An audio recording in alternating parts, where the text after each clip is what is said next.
Welcome to choice academy. அனைவருக்கும் வணக்கம். எல்லோரும் நல்லா இருக்கீங்களா? 60 டேஸ் ஸ்டடி பிளானில் இருக்கக்கூடிய ஐஎன்எம் பாடங்கள் பார்த்துட்ருக்கோம். அதன் அடிப்படையில் பார்த்திங்கன்னா 12th ஹிஸ்ட்ரியில் 6வது பாடமாக இருக்கக்கூடிய தேசிய அரசியலில் வகுப்புவாதம் அப்படிங்கிற பாடத்தை நம்ம பார்க்க போகிறோம். இந்த பாடத்தில் எதையெல்லாம் நம்ம படிக்க போகிறோம் அப்படிங்கிறத ஒரு முறை பார்த்துடலாமா? பாருங்கள், இந்திய சுதந்திரத்திற்கு முன் மதம் சார்ந்த தேசியவாதத்தினுடைய தோற்றம் பற்றி பார்க்க போகிறோம். அடுத்து ஆங்கிலேயர்கள் அவருடைய ஏகாதிபத்திய நலன்களை மேம்படுத்துவதற்காக அவங்க கையாண்ட பிரித்தாளும் கொள்கையை பற்றி பார்க்க போகிறோம். பிரிட்டிஷ் அரசு முஸ்லீம்களுக்கு தனி தொகுதிகளை வழங்கியதன் மூலமாக முஸ்லீம் லீக்கும் ஜின்னாவும் முஸ்லீம்களுக்கான தனிநாடு கோரிக்கையை வலியுறுத்த காரணமாக அமைந்த விஷயங்களை பற்றி பார்க்க போகிறோம். அதற்கடுத்து பார்த்திங்கன்னா இந்திய அரசாங்க சட்டம் 1935 கீழே காங்கிரஸ் பதவிகளை ஏற்றுக்கொண்டதன் காரணமாக காங்கிரஸுக்கும் முஸ்லீம் லீக்குக்கும் இடையே இருந்த இடைவெளி அதிகரிச்சிச்சு. அது தொடர்பான செய்திகள் பார்க்க போகிறோம். அடுத்து முகமது அலி ஜின்னா அவர்கள் நேரடி நடவடிக்கை நாள் அறிவிப்பார். அந்த நேரடி நடவடிக்கை நாளிற்கு ஜின்னா விடுத்த அழைப்பு மற்றும் அதனுடைய விளைவாக கல்கத்தாவில் ஏற்பட்ட வகுப்புவாத வன்முறை பற்றி பார்க்க போகிறோம். அடுத்து நமது நாடு இந்தியா மற்றும் பாகிஸ்தான் அப்படின்னு சொல்லி 2 நாடாக பிரிவினை செய்யப்படுதல் தொடர்பான செய்திகளையும் பார்க்க போகிறோம். அறிமுகம் பார்த்துடலாங்களா? அறிமுகத்தில் என்ன கொடுத்துருக்காங்க அப்படின்னு பார்த்தீங்கன்னா, இந்தியாவில் பிரிட்டிஷ் ஆட்சி ஏற்படுவதற்கு முன்பாக பார்த்திங்கன்னா இந்தியாவை யார் ஆண்டுகிட்டு இருந்தா அப்படின்னு பார்த்தீங்கன்னா முகலாயர்கள் தான் ஆண்டுகிட்டு இருப்பாங்க. முகலாயர்களும் அவர்களுடைய முகவர்கள்னால் அது அவருடைய அதிகாரிகள் நாட்டில் இருக்கக்கூடிய பெரும்பகுதியில் ஆட்சி செஞ்சுட்டு இருந்தாங்க. அப்போ பார்த்திங்கன்னா ஆளும் வர்க்கத்தினராக இருந்தவங்க யார்? இறையாண்மை கொண்ட ஆளும் வர்க்கத்தினராகவோ நிலப்பிரபுக்களாகவோ அரசுகளாகவோ படைத்தளபதிகளாக மற்றும் முக்கியமான அரசு அலுவலர்களாக இருந்தவங்க யார் அப்படின்னு பார்த்திங்கன்னா முஸ்லீம்கள் தான் இருந்திருப்பாங்க. சரிங்களா? முஸ்லீம்களில் பெரும்பாலானவர்கள் தான் இந்த இத்தகைய பதவிகளில் இருந்திருப்பாங்க. ஏன்னா அப்போது இருந்த ஆட்சி முகலாயர் ஆட்சி. முகலாயர்கள் இஸ்லாமியர்கள். அதனால் இஸ்லாமியர்கள் இந்த சலுகைகள் எல்லாமே அனுபவிச்சுட்டு இருந்திருப்பாங்க. சரிங்களா? அதற்கடுத்து பார்த்திங்கன்னா அப்போது முகலாயர் ஆட்சி காலத்தில் அலுவலக மொழியாகவும் நீதிமன்ற மொழியாகவும் பாரசீகம் தான் இருந்திருக்கும். சரிங்களா? எப்போ வரைக்கும் அப்படின்னு பார்த்தீங்கன்னா 1835 அது வரைக்கும் பாரசீக மொழி தான் இந்தியாவில் அலுவலக மொழியாக இருக்கும். மெக்காலே கல்வி குறித்த குறிப்புகள் வந்ததுக்கப்புறம் தான் அலுவலக மொழியாகவும் நீதிமன்ற மொழியாகவும் ஆங்கிலம் கொண்டு வருவாங்க. அதுக்கப்புறம் ஆங்கிலம் கல்வியும் கொடுப்பாங்க. சரிங்களா? அப்படி அவங்க நிர்வாகத்தை ஆங்கிலேயர் என்ன பண்ணுறாங்க, மாற்றி அமைக்கிறாங்க. 19ஆம் நூற்றாண்டுடைய இடைப்பகுதியில் ஆங்கில கல்வி 1835 மெக்காலா கல்வி குறித்த குறிப்புகள்லேருந்து ஆங்கில கல்வி இந்தியர்களுக்கு அளிக்கப்படுது. சரிங்களா? அதுலேருந்து அதனுடைய முக்கியத்துவமானதே தொடங்குது. அதற்கடுத்து பார்த்திங்கன்னா 1857 புரட்சி அப்போது இருந்த ஆளும் வர்க்கத்தினுடைய இறுதி வாய்ப்பாக இருந்தது. சரிங்களா? அப்போது இந்தியாவை ஆண்டுகிட்டு இருந்த சுதேசி அரசுகள் இருப்பாங்க இல்லையா, அவளுடைய இறுதி வாய்ப்பாக எது இருந்தது? 1857 புரட்சி தான் அமைந்தது. அந்த புரட்சியில் கடுமையான முறையில் அந்த புரட்சியானது அடக்கப்பட்டது.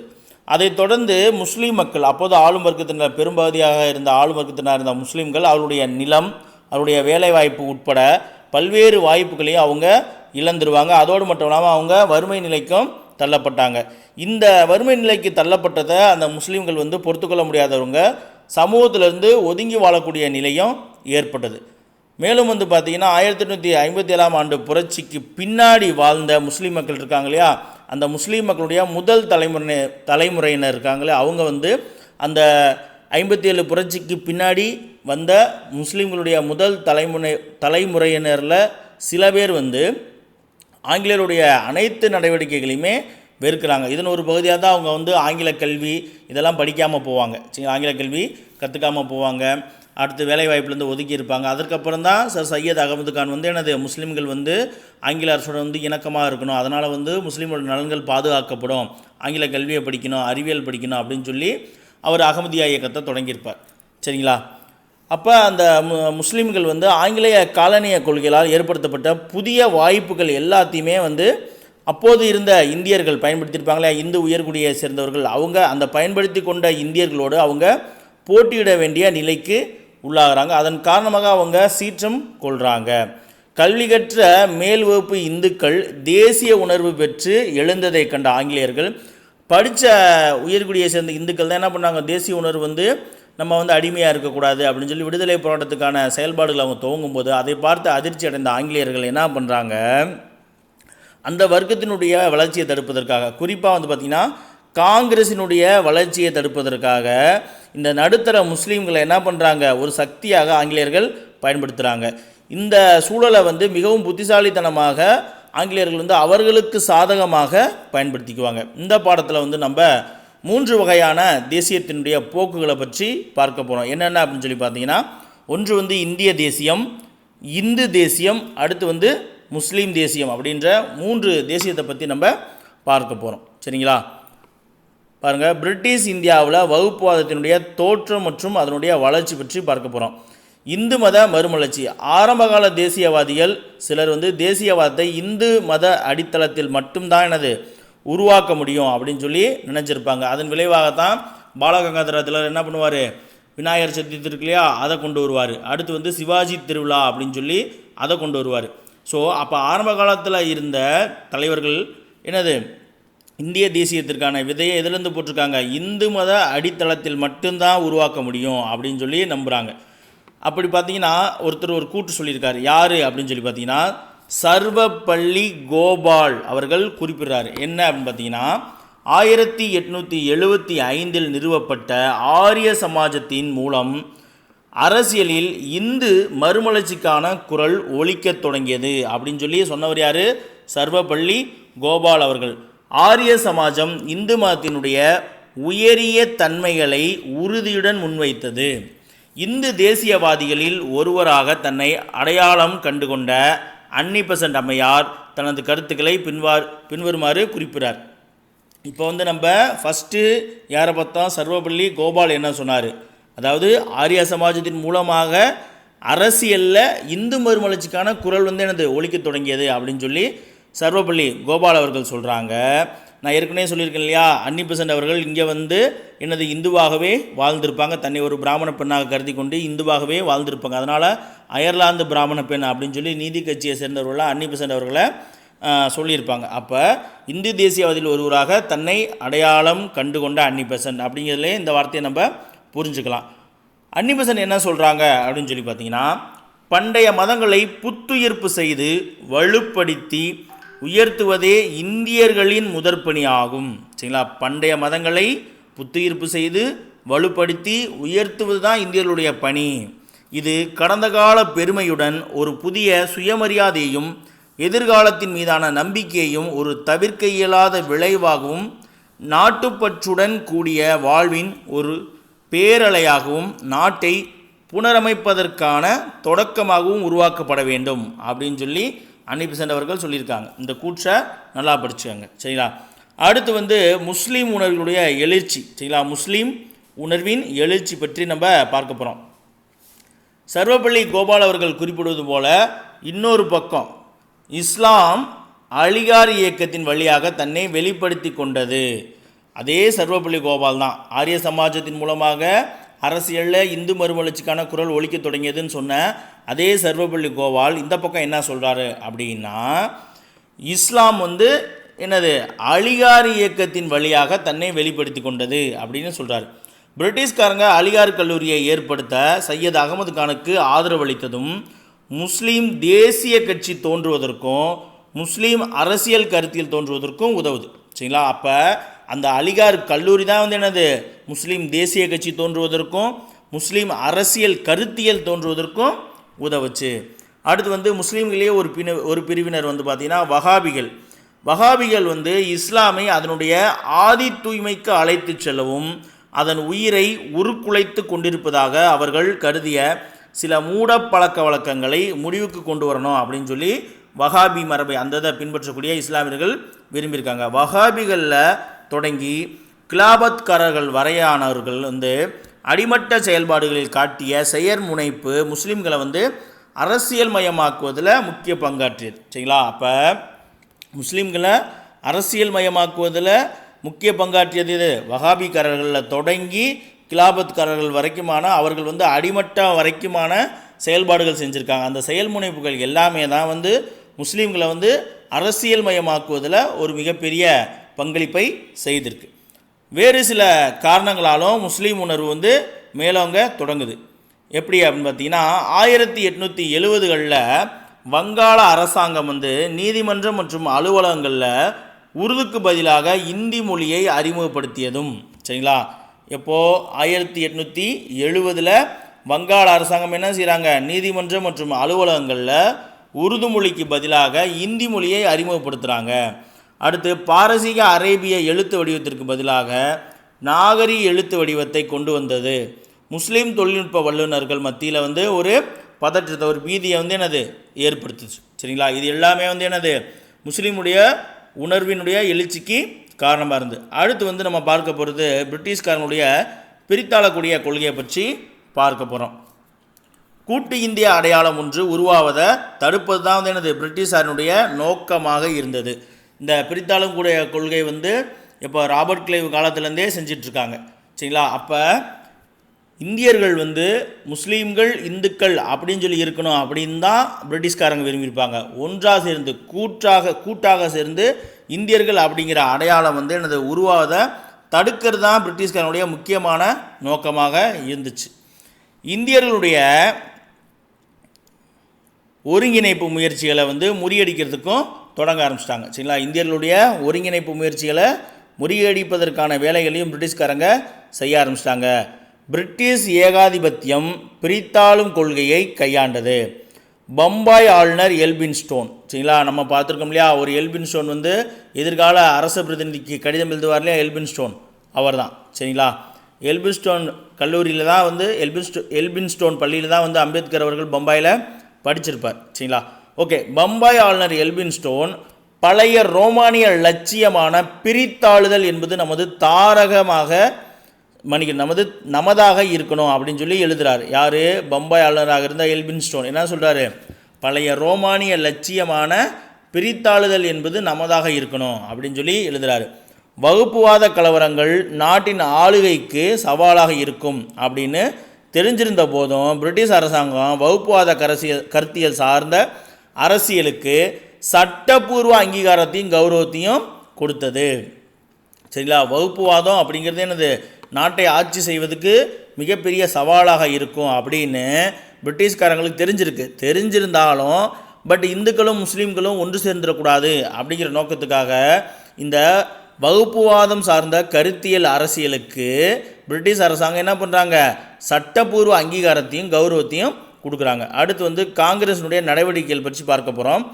ஆரிய சமாஜம் போன்ற இந்து அமைப்புகளில் நிறைய காங்கிரஸ்காரர்கள் ஈடுபட்டிருந்த போதிலும் காங்கிரஸ் தலைமை வந்து சமயச்சார்பற்றதாக தான் இருந்துச்சு. சரிங்களா, அப்போ காங்கிரஸில் இருந்த பல தலைவர்கள் இதில் இருந்திருப்பாங்க, ஆரிய சமாஜம் அது மட்டும் இல்லாமல் மற்ற இந்து அமைப்புகள்லையும் இருந்திருப்பாங்க. ஆனால் காங்கிரஸ் எப்படி இருந்துச்சு அப்படின்னு பார்த்தீங்கன்னா மதச்சார்பற்ற ஒரு அமைப்பாக தான் காங்கிரஸ் இருந்துச்சு. இந்திய தேசிய காங்கிரஸினுடைய 3வது கூட்டத்தில் பசுவதையை குற்றம் என அறிவித்து தீர்மானம் நிறைவேற்றப்பட வேண்டும் என சில காங்கிரஸ்காரர்கள் முயற்சி செய்த போதும் காங்கிரஸ் தலைமை வந்து அந்த தீர்மானத்தை ஏற்கவில்லை. சரிங்களா, ரொம்ப முக்கியமானது. அப்போ இந்திய தேசிய காங்கிரஸினுடைய 3வது கூட்டம் எப்போ நடந்துச்சு, 1887 எங்கே, சென்னை 1000 விளக்கு மேக்கிஸ் கார்டனில் நடந்துச்சு. அதற்கு தலைமை யார், முதல் இஸ்லாமிய தலைவர் பக்ருதீன் தியாப்ஜி அவர்கள். அப்போ அந்த கூட்டத்தில் பசுவதையை வந்து தடை குற்றம் அப்படின்னு சொல்லி சில காங்கிரஸ்காரர்கள், இந்த ஆரிய சமாஜம் போன்ற அமைப்புகளில் இருந்த இந்து காங்கிரஸ்காரர்கள் வந்து என்னது தீர்மானம் நிறைவேற்றணும் அப்படின்னு சொல்லி அதற்கான முயற்சியில் அவங்க செஞ்சுருக்காங்க. ஆனால் அப்படி இருந்த போதிலும் காங்கிரஸில் இருக்கக்கூடிய முக்கியமான தலைமை என்ன பண்ணுறாங்க, அந்த தீர்மானத்தை ஏற்றுக்கொள்ளலை.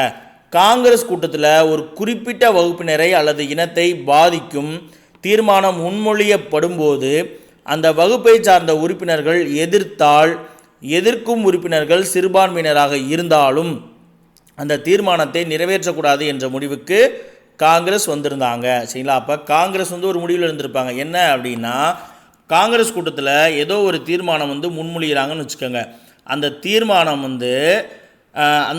தீர்மானம் யாருக்கு எதிராக இருக்கோ அந்த வகுப்பை சார்ந்தவர்கள் அந்த தீர்மானத்தை ஏதோ ஒரு குறிப்பிட்ட வகுப்பினர் எதிர்க்கிறாங்க அப்படின்னா அந்த எதிர்க்கக்கூடிய நபர்கள் வந்து குறைவான எண்ணிக்கையில் இருந்தாலும் அத்தகைய தீர்மானத்தை நிறைவேற்றக்கூடாது. அப்போ ஏகமனதாக காங்கிரஸ் உறுப்பினர்கள் அனைவரும் வந்து என்னது எல்லாரும் ஏற்றுக்கொள்ளக்கூடிய தீர்மானங்களை தான் நிறைவேற்றணும் அப்படின்ற முடிவில் தான் காங்கிரஸ் இருந்திருப்பாங்க. அடுத்து வந்து சையத் அகமது கான் அவர்களுடைய பங்களிப்பை பற்றி நம்ம பார்க்க போகிறோம். அலிகார் இயக்கத்தினுடைய நிறுவனர் சர் சையது அகமது கான் அவர்கள்.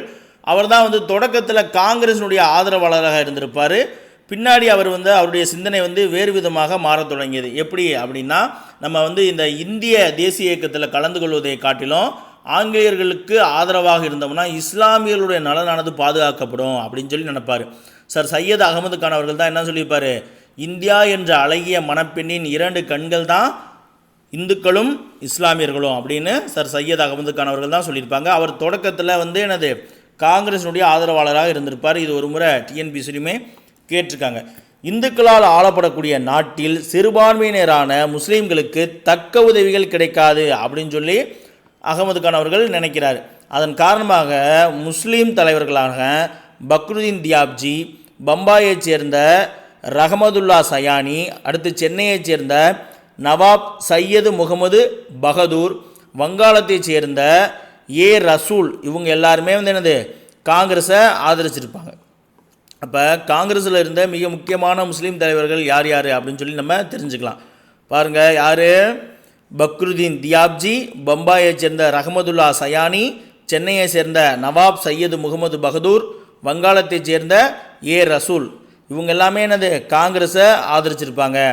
ஆனால் வட இந்தியாவில் பெரும்பான்மையான முஸ்லீம்கள் வந்து சையது அகமது கான் அவர்களுடைய வழியைத்தான் பின்பற்றி பிரிட்டிஷாரை ஆதரிக்க ஆரம்பிச்சிட்டாங்க. பிரதிநிதித்துவ அமைப்புகளின் அறிமுகம், அரசு பணிக்கான போட்டித் தேர்வுகள் போன்றவை முஸ்லீம்களுடைய பயத்தை வந்து என்னது அதிகரிக்க தொடங்கியதால் சையத் அகமது கானும் அவரை பின்பற்றியவர்களும் அரசாங்கத்தோடு இணைந்து செயல்பட தொடங்குகிறாங்க. ஏன்னா அந்த டைமில் தான் வந்து என்னது சிவில் சர்வீஸ் எக்ஸாம் வருது. அது மட்டும் இல்லாமல் பிரதிநிதித்துவ அமைப்புகள் வந்து அறிமுகமாகுது. இதனால் வந்து போட்டி அப்படிங்கிறது அதிகமாகுது. அதனால் வந்து இஸ்லாமியர்கள் வந்து அவருடைய நலன்களுக்கு பாதிப்புகள் ஏற்படும் அப்படின்னு சொல்லி அகமது கான் மற்றும் அவரை பின்பற்றியவர்கள்லாம் நினச்சதுனால நம்ம வந்து இனிமேல் பிரிட்டிஷ் கூட கொஞ்சம் ஆதரவாக அனுசரணையாக போவோம் அப்படின்ற முடிவுக்கு வந்துடுவாங்க. சரிங்களா? அரசாங்கத்தோடு இணக்கமாக செயல்படுவதன் மூலமாக தனது இனத்திற்கு, அதாவது முஸ்லீம் மக்களுக்கு அரசாங்கத்திடமிருந்து பெரும்பங்கை பெற்றுத்தர முடியும் அப்படின்னு சொல்லி அவர் நம்புகிறாரு. அப்படி இல்லாத பட்சத்தில், ஒருவேளை நம்முடைய மக்களுக்கு பெரும்பங்கான சலுகைகளை பெற்றுத்தர முடியாத பட்சத்தில் தம்முடைய இனத்தவர்களான சிறுபான்மையினர் என்பதால் எண்ணிக்கை அல்லது தகுதி அடிப்படையில் வழங்கப்படக்கூடிய குறைவான அரசு வெகுமதியே கிடைக்கும் அப்படின்னு சொல்லி அவர் அகமது கான் அவர்கள் நம்புகிறார். சரிங்களா? அப்போ நம்ம பிரிட்டிஷ்காரங்கள்ட்ட ஆதரவாக போனால் தான் ஓரளவுக்கு கணிசமான அளவில் நம்ம மக்களுக்கு தேவையான எல்லாத்தையும் வாங்க முடியும். அப்படி நம்ம அவங்களுக்கு ஆதரவாக போக முடியாத பட்சத்தில் ஆல்ரெடி நம்மளுடைய மக்களே வந்து எண்ணிக்கையில் குறைவாக இருக்காங்க, சிறுபான்மையினராக இருக்காங்க. ஸோ எண்ணிக்கையில் குறைவாக இருக்காங்க அப்படிங்கிறத காரணம் காட்டி அல்லது அவருடைய தகுதியை காரணம் காட்டி வழங்கப்படக்கூடிய அரசினுடைய வெகுமதி மிக குறைவாக தான் இருக்கும் அப்படின்னு சொல்லி அகமது கான் வந்து நினச்சிருப்பார். இந்து முஸ்லீம் விரிசலை வந்து குறைத்து அனைத்து வகுப்பினரின் உண்மையான குறைகளையும் தேவைகளையும் பிரிட்டிஷ் அரசாங்கத்துக்கு எடுத்து சொல்லக்கூடிய முயற்சியாகத்தான் 1885 இந்திய தேசிய காங்கிரஸ் வந்து என்னது தொடங்கப்பட்டது. சரிங்களா? அதாவது இந்து முஸ்லீமுடைய விரிசலை குறைச்சிட்டு இந்தியாவில் வாழக்கூடிய அனைத்து வகுப்பினருடைய உண்மையான குறைகளையும் அவங்களுடைய தேவைகளையும் பிரிட்டிஷ் அரசாங்கத்துக்கு எடுத்து சொல்லக்கூடிய ஒரு முயற்சியாக தொடங்கப்பட்ட அமைப்பு தான் இந்திய தேசிய காங்கிரஸ். ஆனால் அகமது கான் லண்டன் பிரிவியூ கவுன்சிலுக்கு தேர்ந்தெடுக்கப்பட்ட முதல் இந்தியரான சையத் அமீர் அலி. சரிங்களா? அப்போ என்னது லண்டன் பிரிவியூ கவுன்சில் இருக்கு இல்லையா, லண்டனில் இருக்கக்கூடிய பிரிவியூ கவுன்சில், அதாவது லண்டனில் இருக்கக்கூடிய மத்திய நாடாளுமன்றம் அப்படி வச்சுக்கலாம். சரிங்களா? அந்த பிரிவியூ கவுன்சிலுக்கு தேர்ந்தெடுக்கப்பட்ட முதல் இந்தியர் யார்? சையது அமீர் அலி அவர்கள். சரிங்களா? ரொம்ப முக்கியமானது. இந்த சையது அமீர் அலி அவர்களும் அகமது கான் அவர்களும் அவரை சார்ந்த மற்ற முஸ்லீம் தலைவர்களும் காங்கிரஸ் இந்துக்களை மட்டுமே பிரதிநிதித்துவப்படுத்தக்கூடிய அமைப்பு அப்படின்னு சொல்லி வாதிடுறாங்க. காரணம் என்னென்னா, அதில் வந்து உயர்குடியைச் சேர்ந்த இந்துக்கள் முக்கியமாக பார்த்திங்கன்னா காங்கிரஸில் பிராமணர்கள் தான் இருந்திருப்பாங்க. பொதுப்படையாகவே கட்சியாக இருக்கும் பொழுது கூட காங்கிரஸ் சொல்லுவாங்க பண்ணையார் கட்சி அப்படின்னு தான் சொல்லுவாங்க. சரிங்களா? ஓகே, அப்போ இவங்க இப்படி வாதிடுறாங்க. காங்கிரஸுடைய முதல் கூட்டத்தில் கலந்துக்கிட்டவங்க வந்து 72 பிரதிநிதிகள். நமக்கு தெரியும், அந்த 72 பிரதிநிதிகளில் 2 பேர் மட்டும்தான் வந்து என்னது முஸ்லீம்களாக இருந்திருப்பாங்க. மேலும் முஸ்லீம் தலைவர்கள் வந்து காங்கிரஸில் முஸ்லீம்கள் பங்கேற்றால் அது ஆட்சியாளர்களிடையே அவர்கள் இனத்திற்கு பாதகமான விளைவுகளை ஏற்படுத்தும் அப்படின்ற அடிப்படையில் காங்கிரஸை முழுமையாக அந்த முஸ்லீம் தலைவர்கள்லாம் எதிர்க்கிறாங்க. சரிங்களா? அப்போ முஸ்லீம்கள் வந்து காங்கிரஸில் வந்து பங்கெடுத்துக்கிட்டாங்கன்னா, அது அவர்களுடைய முஸ்லீம்கள் பங்கேற்றுக்கிட்டாங்கன்னா ஆட்சியாளர்கள்ட்ட, யார், பிரிட்டிஷ்காரங்கள்ட்ட முஸ்லீம் இன மக்களுக்கு பாதகமான விளைவுகளை கொண்டு வரும். அப்படிங்கிற காரணத்தாலையும் சில இஸ்லாமிய தலைவர்கள் வந்து காங்கிரஸை முழுமையாக எதிர்க்கவும் செஞ்சுருப்பாங்க. சரிங்களா? அடுத்து வந்து உள்ளாட்சி தேர்தல்களில் வகுப்புவாதம் அப்படிங்கிற ஒரு விஷயத்தை நம்ம பார்க்க போகிறோம். சரிங்களா? பஞ்சாப் தொடர்பான விஷயங்கள்லாம் வரும். வகுப்புவாத உணர்வுகள் வளர்க்கப்பட்டதனால் ஏற்பட்ட எதிர்பாராத விளைவுகளை மக்களாட்சி அரசியலில் சந்திக்க நேர்ந்தது. சரிங்களா? வகுப்புவாத உணர்வுகள் வந்து எனது கொஞ்சம் கொஞ்சமாக வளர்ந்து வந்த காரணத்தால் எதிர்பாராத பல்வேறு விளைவுகளை வந்து மக்களாட்சி அரசியலில் சந்திக்க நேர வேண்டியதாக போச்சு. 1880களில் உள்ளாட்சி அமைப்புகள் வகுப்புவாத அரசியல் வளர்வதற்கு உதவுது. அதாவது கிராம அளவில் உள்ளாட்சி அமைப்புகள் இருக்கு இல்லையா, அந்த அமைப்புகள் எல்லாமே எப்போது 1880களில் வந்து பார்த்திங்கன்னா வகுப்புவாத அரசியலானது வளர்வதற்கு உதவுது. நகராட்சி உறுப்பினர்கள் அதிக அதிகாரங்களை பெற்று தங்கள் அரசியல் நிலையை வலுப்படுத்திக்கிட்டாங்க. சரிங்களா? நகராட்சி அப்பொழுது உள்ளாட்சியில் இருந்தக்கூடிய அந்த நகராட்சி உறுப்பினர்கள் எல்லாமே என்னது, அதிகமான அதிகாரங்களை வாங்கி அவர்களுடைய அரசியல் நிலையை வலுப்படுத்திக்கிட்டாங்க.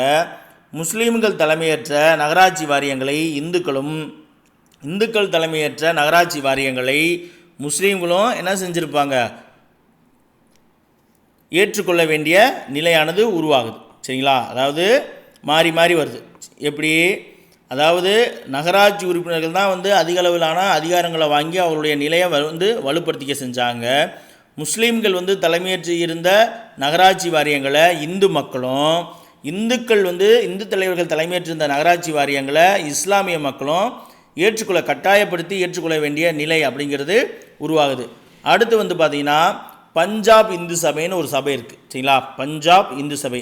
அந்த பஞ்சாப் இந்து சபையினுடைய முதன்மை தகவல் தொடர்பாளராகவும் பின்னாடி ஆரிய சமாஜத்தினுடைய தலைவர்களில் ஒருவராகவும் இருந்த லால் சந்த் சில நகராட்சி வகுப்புவாத அடிப்படையில் அமைக்கப்பட்டதை விலக்கியிருக்காரு. சில நகராட்சிகள் வந்து என்னது, வகுப்புவாதத்தின் அடிப்படையில் அமைக்கப்பட்டிருக்கிறத விலக்கியிருக்காரு. யார்? லால் சந்த் அவர்கள். இந்த லால் சந்த் யார் அப்படின்னு கேட்டிங்கன்னா பஞ்சாப் இந்து சபையினுடைய முதன்மை தகவல் தொடர்பாளர். பின்னாடி ஆரிய சமாஜத்தில் அவர் இணைந்து அந்த ஆரிய சமாஜத்தினுடைய தலைவர்களில் ஒரு முக்கியமானவராக இருந்தவர் தான் லால் சந்த். அவர் என்ன சொல்கிறாரு, சில நகராட்சிகளில் வகுப்புவாதத்தினுடைய அடிப்படையில் அமைக்கப்பட்டிருக்கு அப்படின்னு சொல்லி விளக்குறார். நகராட்சி உறுப்பினர்கள் நகராட்சி தலைவரது நாற்காலியின் வலது மற்றும் இடது புறங்களில் இரு வரிசையாக அமர்ந்திருந்தாங்க. வலதுபுற வரிசையில் ஆரிய வர்க்கத்தை சார்ந்த பழைய ரிஷிகளின் வம்சாவளியினரும் இடதுபுற வரிசையில் இஸ்லாமின் பிரதிநிதிகளும் அமர்ந்திருந்தனர்.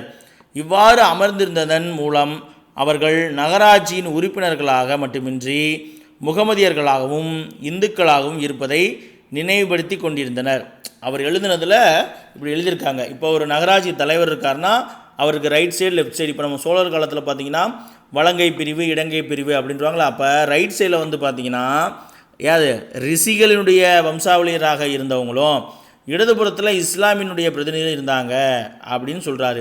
அப்போ அது வந்து எதை நினைவுபடுத்துச்சு அப்படின்னா, வலதுபுறம் இருப்பவர்கள் வந்து இந்துக்கள், இடதுபுறம் இருப்பவர்கள் வந்து இஸ்லாமியர்கள் அப்படிங்கிறத நினைவுபடுத்திக்கிட்டே இருந்துச்சு அப்படின்னு சொல்லி லால் சந்த் அவர்கள் சொல்கிறார். சரிங்களா? அடுத்து வந்து காங்கிரஸினுடைய பலவீன கொள்கையை பற்றி வந்து நம்ம பார்க்க போகிறோம். 20ஆம் நூற்றாண்டினுடைய தொடக்கத்தில் வந்து பார்த்திங்கன்னா வங்காளத்தில் சுதேசி இயக்கம் எப்போது 1905 1906 காலகட்டங்களில் சுதேசி இயக்கமானது தொடங்கப்பட்டது. கரெக்டாக வந்து பார்த்திங்கன்னா 1905 தான் வந்து என்னது சுதேசி இயக்கம் வங்க பிரிவினை அப்படின்ற விஷயத்தை தொடர்ந்து சுதேசி இயக்கமானது துவங்கியிருக்கும். அப்போ அந்த சுதேசி இயக்கத்தை ஆதரித்த முஸ்லீம்கள் வந்து காங்கிரஸினுடைய தரகர்கள் அப்படின்ற கண்டனத்திற்கு உள்ளாயிருப்பாங்க. காங்கிரஸ் வந்து இத்தகைய வாதங்களை வந்து மறுத்துட்டு அதற்கு தக்க எதிர்வினை வந்து செய்யாமல் என்ன செஞ்சுருப்பாங்க, மௌனம் காத்திருப்பாங்க. இதன் காரணமாக வகுப்புவாத அரசியல் சக்திகள் வந்து என்னது மேலும் தூண்டப்பட்டிருப்பாங்க. சரிங்களா? அப்போ சுதேசி இயக்க காலத்தில் காங்கிரஸை ஆதரித்த இஸ்லாமியர்கள் வந்து மிகப்பெரிய கண்டனத்திற்கு உள்ளாயிருப்பாங்க. எப்படி, காங்கிரஸினுடைய தரகர்கள், காங்கிரஸோட புரோக்கர்ஸ் இவங்க அப்படின்னு சொல்லி அவங்கள கண்டனத்துக்கு உள்ளாகியிருப்பாங்க. ஆனால் காங்கிரஸ் வந்து இந்த விஷயங்களை வந்து இஸ்லாமியர்கள் வந்து இப்படி தரகர்கள்னு சொல்கிறாங்க அப்படிங்கிறத அவங்க பெருசாக வந்து எதிர்த்து வாதங்கள் செய்யாமல் அமைதியாக இருந்திருப்பாங்க. அப்படி அமைதியாக இருந்த விஷயம் எதை கொண்டு வருதுன்னா, இந்த வகுப்புவாத அரசியல் அப்படிங்கிற விஷயம் வந்து என்னது மேலும் மேலும் வளருவதற்கு அவங்களுக்கு ஒரு தூண்டு சக்தியாக இருந்திருக்கு. அதே நேரத்தில் தேசியவாத முஸ்லீம்கள் தங்கள் ஊக்கத்தையும் நம்பிக்கையும் இழந்திருப்பாங்க. ஸோ காங்கிரஸ் நமக்கு சப்போர்ட் பண்ணல அப்படிங்கிற ரீசன் காரணமாக தேசியவாத இஸ்லாமியர்கள் என்ன பண்ணுவாங்க, அவங்க வந்து கான்ஃபிடென்ட்டை லூஸ் பண்ணியிருப்பாங்க. சரிங்களா? அடுத்து வந்து ஜவஹர்லால் நேரு அவர்களுடைய ஒரு கூற்று பற்றி பார்க்க போகிறோம். மிக முக்கியமான கூற்று. இந்து முஸ்லீம் வகுப்புவாதம் நடுத்தர வகுப்புகளுக்கிடையே நடந்த மோதல்களின் விளைவே ஆகும். இந்து முஸ்லீம் வகுப்புவாதம் அப்படிங்கிறது நடுத்தர வகுப்புகளுக்கிடையே நடந்த மோதல்களின் விளைவே ஆகும். மனசாட்சியுள்ள இந்து மற்றும் முஸ்லீம் பொதுமக்கள் இத்தகைய வகுப்புவாதத்திலிருந்து முற்றிலும் விலகியே இருந்தனர் அப்படின்னு சொல்லி ஜவஹர்லால் நேரு அவர்கள் குறிப்பிட்டிருக்காரு. 20ஆம் நூற்றாண்டினுடைய முதல் 10 ஆண்டுகளில் சரிங்களா, முதல் பதிற்றாண்டில் அப்படின்னு சொல்லி கொடுத்துருக்காங்க. 20ஆம் நூற்றாண்டினுடைய முதல் 10 ஆண்டுகளில் அரசியல் தீவிரவாதம் சமய பழமைவாதத்துடன் கைகோர்த்து கொண்டபோது மோசமான நிலைக்கு மாறத் தொடங்குது. சரிங்களா? அரசியலில் இருக்கக்கூடிய தீவிரவாதம் என்னாகுது, சமய பழமைவாதத்துடன் சேர்ந்துருச்சு. அப்போ நிலைமையானது மோசமான நிலைக்கு மாற ஆரம்பிச்சிருச்சு. திலகர், அரவிந்த கோஷ் மற்றும் லாலா லஜபதி ராய் ஆகியோர் சமய அடையாளங்கள், திருவிழாக்கள் ஆகிய தளங்களை பயன்படுத்தி காலனித்துவ எதிர்ப்பு உணர்வை ஊற்றுறாங்க. அப்போ இவங்கெல்லாம் என்ன செய்கிறாங்க, இப்போ நான் சொன்னேன் இல்லையா, திலகர் என்ன பண்ணியிருப்பார், விநாயகர் சதுர்த்தியாக அறிமுகப்படுத்தியிருப்பார் மக்களை ஒன்றிருப்பதற்கு. அதே போல் சிவாஜி திருநாள் அப்படிங்கிறத கொண்டாடியிருப்பார். அதே போல் பஞ்சாபில் லாலா லஜபதி ராய், வங்காளத்து அரவிந்த கோஷ், அப்புறம் இவர் கூட இந்த ரக்ஷபந்தன் அப்படிங்கிறத ரவீந்திரநாத் தாகூர் கூட திருவிழாக்கள் மேளாக்களை பயன்படுத்தியிருப்பார். அப்போ இந்த திருவிழாக்கள், சமயம் சார்ந்த திருவிழாக்களை ஒரு காலனித்துவத்தை எதிர்ப்பை உணர்வை மக்களுக்கு ஊட்டுவதற்கான ஒரு தளமாக இவங்கெல்லாம் பயன்படுத்தியிருக்காங்க. கணபதி விழா மூலம் இந்துக்களை திரட்டுவதற்கு திலகர் மேற்கொண்ட முயற்சி மேலும் தீவிரப்படுத்திய மற்றொரு காரணியாகும். வாங்க அதை குறிப்பிட்டே சொல்லியிருக்காங்க. முஸ்லீம்களை திருப்திப்படுத்தும் கொள்கையை இந்திய தேசிய காங்கிரஸ் பின்பற்றியதற்கு லால்சந்த் கடும் கண்டனம் தெரிவிச்சிருக்காரு.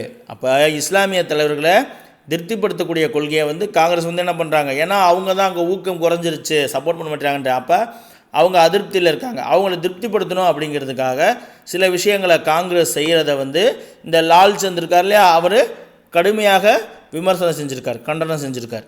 சரிங்களா? அடுத்து நம்ம அனைத்து இந்திய முஸ்லீம் லீக் உருவாக்கம் பற்றி பார்க்க போகிறோம். சரிங்களா? ரொம்ப முக்கியமான ஒரு அமைப்புங்க. 1906 அக்டோபர் 1 முஸ்லீம் பிரபுக்கள், சரிங்களா, அப்போது இருந்த முஸ்லீம் பிரபுக்கள், ஆளும் வர்க்கத்தினர், சட்ட வல்லுநர்கள் மற்றும் சமூகத்தினுடைய உயர் பிரிவினர், பெரும்பாலும் அலிகார் இயக்கத்தோடு தொடர்புடையவர்கள் ஆகிய 35 பங்கேற்பாளர்கள், சரிங்களா, 35 இஸ்லாமிய தலைவர்கள், அதாவது முஸ்லீம் பிரபுக்கள், அதில் இருந்த ஆளும் வர்க்கத்தினர், முஸ்லீம்கள் இருந்த ஆளும் வர்க்கத்தினர், முஸ்லீம்கள் இருந்த சட்ட வல்லுநர்கள் மற்றும் முஸ்லீம் சமூகத்தில் உயர் பிரிவினராக இருந்த அந்த தலைவர்கள் எல்லாமே என்னது, அப்போது அலிகார் இயக்கத்தோடு தொடர்புடைய மற்ற தலைவர்கள் இப்படி உட்பட 35 தலைவர்கள் ஆகா கான் அவர்கள் தலைமையில் சிம்லாவில் ஒன்று திரண்டு அப்போது அரச பிரதிநிதியாக இருந்தவர் யாருன்னா மிண்டோ பிரபு. அப்போ அந்த மிண்டோ பிரபுட்ட தங்களுடைய கருத்துக்களை போயிட்டு முன்வைக்கிறாங்க. அவர்கள் அரசு பணிகளில் முஸ்லீம்களின் சதவீதத்தை உயர்த்துதல், உயர்நீதிமன்றங்களில் முஸ்லீம் நீதிபதிகளுடைய நியமனம், அது மட்டும் இல்லாமல் அரச பிரதிநிதியின் ஆலோசனை குழுவில் உறுப்பினராதல் உள்ளிட்ட பல்வேறு கோரிக்கைகளை இந்த 1906 அக்டோபர் 1 போயிட்டு இந்த 35 இஸ்லாமிய தலைவர்கள் போயிட்டு மிண்டோ பிரபுக்கிட்ட கொடுக்குறாங்க. இந்த சிம்லா மாநாடு அரச பிரதிநிதியிடமிருந்து எந்த ஒரு நல்ல தீர்மானத்தையும் முஸ்லீம்களுக்கு வழங்கலை. சரிங்களா? இவங்க போயிட்டு என்னதான் இவங்களுடைய கோரிக்கைகளை கொடுத்தாலும் அரச பிரதிநிதி அதற்கு எந்த விதமான ஒப்புதலோ தீர்மானமோ தரல. ஆனால் இந்த ஒரு அமைப்பு மாதிரி ஒரு 35 தலைவர்கள் ஒன்று சேர்ந்து போனாங்க இல்லையா, இந்த தலைவர்கள் எல்லாருமே ஒன்று சேர்ந்து உருவாக்கிய அமைப்பு தான் முஸ்லீம் லீக். சரிங்களா? எந்த ஒரு நல்ல தீர்மானத்தையும் முஸ்லீம்களுக்கு வழங்கவில்லை என்றாலும் இது அகில இந்திய முஸ்லீம் லீக் உருவாவதற்கு ஒரு ஊக்கியாக செயல்பட்டது. முஸ்லீம்களுடைய நோக்கங்களுக்கு ஒரு பாதுகாப்பினை 1907ஆம் ஆண்டில் வழங்கியது. இந்த கூட்டமைப்பு தான் என்னது, முஸ்லீம்களுடைய நோக்கங்களுக்கு ஒரு பாதுகாப்பை எப்போ 1907ஆம் ஆண்டில் வழங்கியது. இந்த இயக்கத்தில் பெரும் ஜமீன்தார்களும் முன்னாள் நவாபுகளும் மற்றும் முன்னாள் அதிகாரத்துவவாதிகள் ஆகியோரும் இதில் உறுப்பினர்களாக இருந்து செயலாற்றியிருப்பாங்க. இதில் முஸ்லீம் லீக்கில், சரிங்களா. இந்த லீக்கானது வங்காள பிரிவினை, முஸ்லீம்களுக்கான தனித்தொகுதி கோரிக்கை மற்றும் அரசு பணிகளில் முஸ்லீம்களுக்கான பாதுகாப்பினை வலியுறுத்தல் போன்றவற்றில் ஒத்துழைப்பை கொடுத்துருப்பாங்க, சரிங்களா. அப்போ முஸ்லீம் லீக் எதில் ஒத்துழைப்பு கொடுத்தாங்க பாருங்கள், வங்க பிரிவினையை அவங்க அக்செப்ட் பண்ணிக்கிட்டாங்க. ஏன்னா முஸ்லீம்கள் வந்து என்னது, முகலாயர் காலத்தில் இல்லாத அளவுக்கு ஒரு சுதந்திரத்தை அனுபவிப்பாங்கன்னு சொன்னோடனே வங்க பிரிவினையை அக்செப்ட் பண்ணிக்கிட்டாங்க, சரிங்களா. முஸ்லீம்களுக்காக தனித்தொகுதி கோரிக்கை 1909 மிண்டோ பிரபு அறிக்கை வரும் இல்லையா, அதில் வந்து என்னது, அவங்களுக்கு வகுப்பாரி இடஒதுக்கீடு தருவாங்க, அதை வந்து அவங்க அக்செப்ட் பண்ணிக்குவாங்க, சரிங்களா.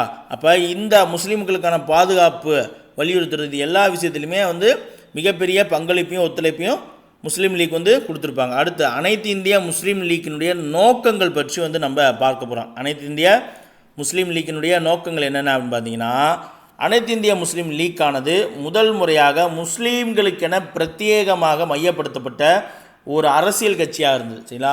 முதலாக முஸ்லீம்களுக்குன்னே பிரத்யேகமாக மையப்படுத்தப்பட்ட ஒரு அரசியல் கட்சி, முதல் அரசியல் கட்சி எது அப்படின்னா முஸ்லீம் லீக் தான். அதனுடைய நோக்கங்கள், இந்திய முஸ்லீம்கள் பிரிட்டிஷ் அரசிடம் உண்மையுடனும் நன்றியுடனும் நடந்து கொள்ள வேண்டும் என்ற உணர்வை இந்திய முஸ்லீம்கள்கிட்ட ஏற்படுத்துறது. இந்த அமைப்பினுடைய செயல்பாடுகள் குறித்து அரசுக்கு எழும் தவறான கருத்துக்களை நீக்குதல். முஸ்லீம் லீக்கு தொடர்பாக அரசுக்கு தவறான கருத்து எதாவது வந்துச்சுன்னா அந்த தவறான கருத்தை வந்து நீக்கக்கூடிய வேலைகளை முஸ்லீம் லீக் செஞ்சுருக்காங்க. அதே போல் முஸ்லீம் மக்கள் வந்து பிரிட்டிஷாருக்கு விசுவாசமாகவும் உண்மையாகவும் நன்றியுடனும் இருக்கணும் அப்படிங்கிற விஷயத்தை முஸ்லீம் மக்கள்கிட்ட பரப்பக்கூடிய வேலையை செஞ்சுருக்காங்க. அடுத்து இந்திய முஸ்லீம்களினுடைய விருப்பங்கள் மற்றும் அரசியல் உரிமைகள் ஆகியவற்றை மேம்படுத்துதல். இந்திய முஸ்லீமுடைய விருப்பம் மற்றும் அரசியல் விருப்பங்களை, அரசியல் உரிமைகளை மேம்படுத்துறது. பாதுகாத்தல், தங்களது தேவைகள் உயர்ந்த லட்சியங்களை கண்ணியமான முறையில் அரசுக்கு தெரிவித்தல். முஸ்லீம் மக்களுடைய தேவைகளையும் அவருடைய லட்சியங்களையும் என்னது, ஒரு கண்ணியமான முறையில் அரசுக்கு தெரியப்படுத்துதல். இந்திய முஸ்லீம்கள் மற்ற இனத்தவரிடம் எந்தவித பகைமை பாராட்டுவதையும் முன்விரோதம் கொள்வதையும் தடுத்தல். இதுவுமே வந்து என்னது, முஸ்லீம் லீக்கினுடைய ஒரு முக்கியமான நோக்கமாக இருந்தது. தொடக்கத்தில் வந்து பார்த்திங்கன்னா நகர்ப்புறத்தில் வாழ்ந்த மேல்தட்டு மக்களுக்கான ஒரு அமைப்பாகத்தான் இந்த முஸ்லீம் லீக் வந்து இருந்துச்சு, இந்திய முஸ்லீம் லீக், சரிங்களா. முழு பேர் வந்து என்னது, இந்திய முஸ்லீம் லீக். எப்படி தொடக்கத்தில் நகர்ப்புறங்களுக்கான ஒரு அமைப்பாகத்தான் இருந்தது. இருந்தாலும் பிரிட்டிஷ் அரசினுடைய ஒத்துழைப்பை வந்து இந்த முஸ்லீம் லீக் வாங்கி இந்திய முஸ்லீம்களுக்கான தனிப்பட்ட பிரதிநிதித்துவ உறுப்பாக மாறுது. உருவாக்கப்பட்ட 3 வருஷத்துலேயே, சரிங்களா, 1906 உருவாக்குறாங்க. 6 உருவாக்கி 1909 வந்து என்னது, இவங்களுக்கு தனித்தொகுதி அப்படிங்கிறது கிடச்சிரும், சரிங்களா. அப்போ உருவாக்கப்பட்ட 3 ஆண்டுகளில் முஸ்லீம்களுக்கான தனித்தொகுதி பெறுவதை வெற்றிகரமாக முஸ்லீம் லீக்கு சாதித்தது, சரிங்களா. மிண்டோ மார்லின் சீர்திருத்தம் வரும் இல்லையா, 1909. இந்த மிண்டோ மார்லின் சீர்திருத்தத்தில் தான் முஸ்லீம்களுக்கு தனித்தொகுதி அப்படிங்கிறத கொடுத்துருப்பாங்க. அப்போ 1906 மிண்டோ பிரபுட்ட போயிட்டு இவங்கெல்லாம் வந்து ஒரு கோரிக்கை வைப்பாங்க. அதனை தொடர்ந்து டாக்காவில் தான் இந்திய முஸ்லீம் லீக்கை வந்து எனது ஆகா கான் தலைமையில் தொடங்கியிருப்பாங்க, சரிங்களா. அப்போ முஸ்லீம் லீக் உருவாக்கப்பட்ட 3 வருஷத்துலேயே, சரிங்களா, மிண்டோ மார்லின் சீர்திருத்தத்தின் அடிப்படையில் என்ன ஆகுது, இவங்களுக்கு தனித்தொகுதி அப்படிங்கிறது கிடைக்குது, சரிங்களா. அப்போ அதுலேயுமே வந்து எனது முஸ்லீம் லீக்கு வெற்றி பெற்றுச்சு. முஸ்லீம்களுக்கு அரசமைப்பு சார்ந்த அடையாளத்தை வழங்கிய அமைப்பு இந்திய முஸ்லீம் லீக். லக்னோ ஒப்பந்தம் முஸ்லீம்களுடைய தனி அரசியல் அடையாளத்திற்கான அலுவல் முத்திரையை முஸ்லீம் லீக்குக்கு வழங்குது. லக்னோ ஒப்பந்தத்தில் முஸ்லீம் லீக் வந்து என்னது கலந்துக்குவாங்க. காங்கிரஸோட முஸ்லீம் லீக்கும் தான் வந்து என்னது லக்னோவில் கலந்துக்கிட்டு அந்த ஒப்பந்தத்தில் அங்கே நிறைவேற்றப்பட்ட தீர்மானங்கள் எல்லாத்துலேயுமே கையெழுத்திட்டிருப்பாங்க. அப்போ அந்த லக்னோ ஒப்பந்தமானது முஸ்லீம்களுடைய தனி அரசியல் அடையாளத்திற்கான அலுவல் முத்திரையாக என்ன, அலுவல் முத்திரையை, சரிங்களா. அப்போ அவங்களுக்குன்னு ஒரு இண்டிவிஜுவல் சிம்பலை வந்து என்னது முஸ்லீம் லீக்குக்கு தந்திருக்கு, சரிங்களா. லக்னோ ஒப்பந்தத்துலேருந்து தான் அந்த அவங்களுக்கான ஒரு இண்டிவிஜுவல் எம்பலத்தை வாங்கியிருக்காங்க. சரிங்களா? அடுத்து வந்து இந்த தனித்தொகுதி அல்லது வகுப்பு வாரி தொகுதி அதை பற்றி ஒரு பாக்ஸில் கொடுத்துருக்காங்க. அதை நம்ம பார்த்துடலாமா? தனித்தொகுதி பற்றி பார்ப்போம். இந்த வகையான முறையில், அதாவது இந்த தனித்தொகுதி முறையில் வந்து பார்த்திங்கன்னா முஸ்லீம்கள் மட்டுமே முஸ்லீம் வேட்பாளருக்கு வாக்களிக்க முடியும். முஸ்லீம்களுக்கு வழங்கப்பட்ட தனித்தொகுதி அப்படிங்கிறது என்னன்னு பாருங்கள். முஸ்லீம் வாக்காளர்கள் மட்டும்தான் எனது முஸ்லீம் வேட்பாளர்களுக்கு வாக்களிக்க முடியும். 1909 மிண்டோ மார்லி சட்டம் பேரரசு சட்டமன்றத்தில் அலுவலர் அல்லாத 27 உறுப்பினர்களுக்கான இடங்களில் 8 இடங்களே முஸ்லீம்களுக்கு வழங்குது. சரிங்களா? மிண்டோ மார்லின் சீர்திருத்தம் வந்துச்சு இல்லையா? மிண்டோ மார்லின் சட்டம் அது என்ன பண்ணுறாங்க, பேரரசு சட்டமன்றத்தில், அதாவது இம்பீரியல், இந்தியாவில் இருக்கக்கூடிய மத்திய சட்டமன்றம், பிரிட்டிஷ் காலத்தில் இம்பீரியல் பேரவை இருக்கு இல்லையா, அந்த இம்பீரியல் பேரவைக்கு அலுவலர் அல்லாத, சரிங்களா, ஆஃபீஸர்ஸ் இல்லாத 27 உறுப்பினர்கள், 27 மெம்பர்ஸுக்குள்ள 8 இடங்களை முஸ்லீம் லீக்குக்கு அந்த மிண்டோ மார்லின் சீர்திருத்தம் தான் என்னது வழங்குது. அடுத்து வந்து பார்த்திங்கன்னா மாகாண சட்டமன்றங்களின் இடங்களை முஸ்லீம் வேட்பாளர்களுக்கு பின்வருமாறு ஒதுக்குது. சென்ட்ரலில் வந்து பார்த்திங்கன்னா ஆஃபீஸர்ஸ் அல்லாத 27 உறுப்பினர்கள், அலுவலர் அல்லாத 20, அதாவது முக்கியமான அலுவலர் இல்லாமல் உறுப்பினராக இருக்கக்கூடியது 27 உறுப்பினர் போஸ்ட்டில் 8 போஸ்ட்டு தர்றாங்க. அடுத்து மாகாண சட்டமன்றங்களில் வந்து பார்த்திங்கன்னா அவங்களுக்கு வந்து மதராஸில் 4 உறுப்பினர்கள், பம்பாயில் 4 உறுப்பினர்கள், வங்காளத்தில் 5 உறுப்பினர்கள் அப்படின்னு சொல்லி இஸ்லாமியர்களுக்கு வந்து என்னது இடஒதுக்கீடை இந்த மிண்டோ மார்லின் சட்டம் தான் தருது. சரிங்களா? அடுத்து தனித்தொகுதியும் வகுப்புவாத பரவலும் அப்படிங்கிற விஷயத்தை வந்து நம்ம பார்க்க போகிறோம். தனித்தொகுதியும் வகுப்புவாத பரவலும். இதில் வந்து பார்த்திங்கன்னா பிரிட்டிஷ் இந்திய அரசு வகுப்புவாதத்தை வளர்ப்பதற்கும் பரப்புவதற்கும் தனித்தொகுதி அப்படிங்கிற ஒரு முதன்மையான தொழில்நுட்பத்தை நடைமுறைப்படுத்தியிருக்காங்க. பிரிட்டிஷ் அதிகாரி ஒருவர் லேடி மிண்டோ அவர்களுக்கு அனுப்பிய குறிப்பின் வாயிலாக பிரிட்டிஷார் உள்நோக்கத்துடனே இத்தகைய செயலை செய்ததை நம்மளால் தெரிஞ்சுக்க முடியுது. அப்போ உள்நோக்கத்துடன் தான் அவங்க என்ன பண்ணியிருக்காங்க, முஸ்லீம்களுக்கு தனித்தொகுதி அப்படிங்கிறத கொடுத்துருக்காங்க. இன்று மிகப்பெரிய செயல் நடைபெற்றது என்பதை தங்களின் மேலான பார்வைக்கு நான் அனுப்புகிறேன். இத்தகைய ராஜதந்திர நடவடிக்கை இந்திய வரலாற்றில் நீண்டகால தாக்கத்தை ஏற்படுத்தும். இது 62 மில்லியன் மக்கள் தூண்டிவிடப்பட்ட எதிர்முகாமில் சேர்ந்து விடாமல் இழுத்து பிடிக்கும் முயற்சி என்பதை தவிர வேறில்லை. அதாவது லேடி மிண்டோவுக்கு ஒரு பிரிட்டிஷ் ஆஃபீஸர் வந்து என்னது ஒரு குறிப்பு, ஒரு லெட்டர் தர்றாரு. அதில் என்ன சொல்லியிருக்காரு அப்படிங்கிறத நம்ம பார்க்க போகிறோம்.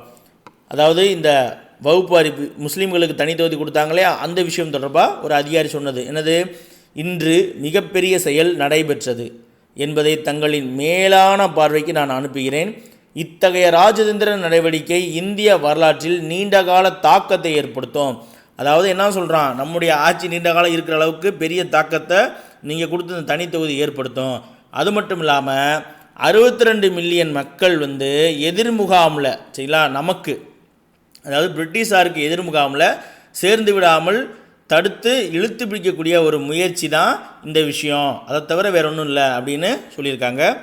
தனித்தொகுதி அறிவிப்பு மூலம் ஆங்கிலேயனுடைய பிரித்தாளும் கொள்கை அப்படின்ற கோட்பாடு அரசமைப்பு சட்டத்தில் வந்து என்னது முறையாக நுழைந்து இந்துக்கள் மற்றும் முஸ்லீம்களை முழுமையாகவே அந்நியப்படுத்திருச்சு. சரிங்களா? அகில இந்திய இந்து மகாசபையினுடைய எழுச்சி அடுத்து வந்து நம்ம பார்க்க போகிறோம். இஸ்லாமியர்களுக்கான ஒரு தேசிய கட்சி, ஒரு அமைப்பு வந்து உருவாயிருச்சு. அடுத்து இந்துக்களுக்கு அப்படின்னு சொல்லி என்ன பண்ணுறாங்க, அகில இந்திய இந்து மகாசபை அப்படின்ற ஒரு அமைப்பை தொடங்குறாங்க. அது தொடர்பான செய்திகளை பார்த்துடலாமா? பாருங்கள். அகில இந்திய முஸ்லீம் லீக் உருவாக்கப்பட்டதையும் 1909 இந்திய கவுன்சில் சட்டம் அறிமுகப்படுத்தப்பட்டதையும் தொடர்ந்து ஒரு இந்து அமைப்பை தொடங்க வேண்டும் அப்படின்ற எண்ணம் வந்து என்னது பரவலாக இங்கே இருக்கவங்களுக்கு எழ ஆரம்பிச்சு. ஏன்னா காங்கிரஸ் வந்து சமய சார்பற்றதாக இருக்குது, முஸ்லீம்களுக்குன்னு ஒரு தனி கட்சி ஆரம்பிச்சிட்டாங்க. அப்போ இந்துக்களுக்கு அப்படின்னு சொல்லி ஒரு தனி அமைப்பு, தனி கட்சி வேணும் அப்படின்னு சொல்லி எல்லாரும் யோசிக்க ஆரம்பிச்சிட்டாங்க. அதனை தொடர்ந்து அம்பாலா அப்படிங்கிற இடத்துல, சரிங்களா, நடைபெற்ற பஞ்சாப் இந்து மாநாடு, சரிங்களா, பஞ்சாப் இந்து மாநாடு எத்தனையாவது இந்து மாநாடு, 5வது பஞ்சாப் இந்து மாநாட்டிலும், அதனைத் தொடர்ந்து பெரோஷ்பூர் அப்படிங்கிற இடத்துல நடைபெற்ற 6வது பஞ்சாப் இந்து மாநாட்டிலும், சரிங்களா, தீர்மானங்கள் தொடர்ச்சியாக நிறைவேற்றப்பட்டது. அந்த தீர்மானங்களுடைய தொடர்ச்சியாக 1915 இந்துக்களுடைய முதல் அகில இந்திய மாநாடு ஹரித்வாரில் கூட்டப்படுது. சரிங்களா? அப்போது இந்துக்களுக்கு அப்படின்னு சொல்லி ஒரு அமைப்பு வேணும்னு சொல்லிட்டு எந்த மாநாட்டில் தீர்மானங்கள் நிறைவேற்றாங்க?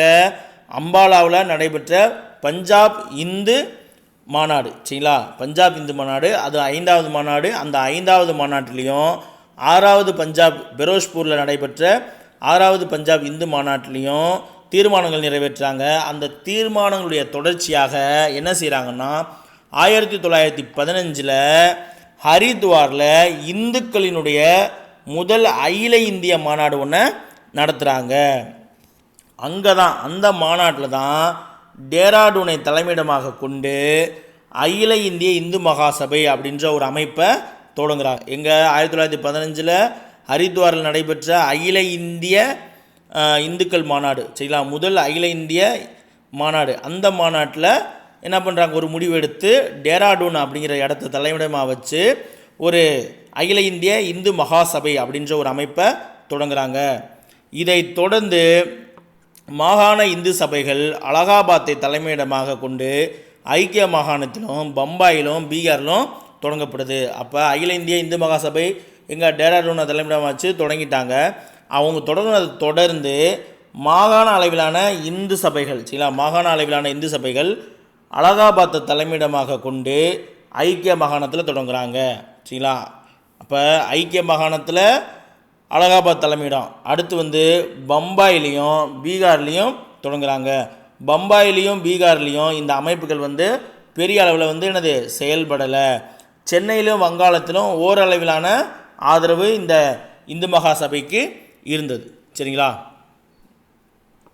நகர்ப்புற இயல்பினை அதிகம் கொண்டிருந்த இந்த மகாசபை, சரிங்களா, இந்து மகாசபை என்னது பொதுவாகவே நகர்ப்புற இயல்பை கொண்டிருந்தது.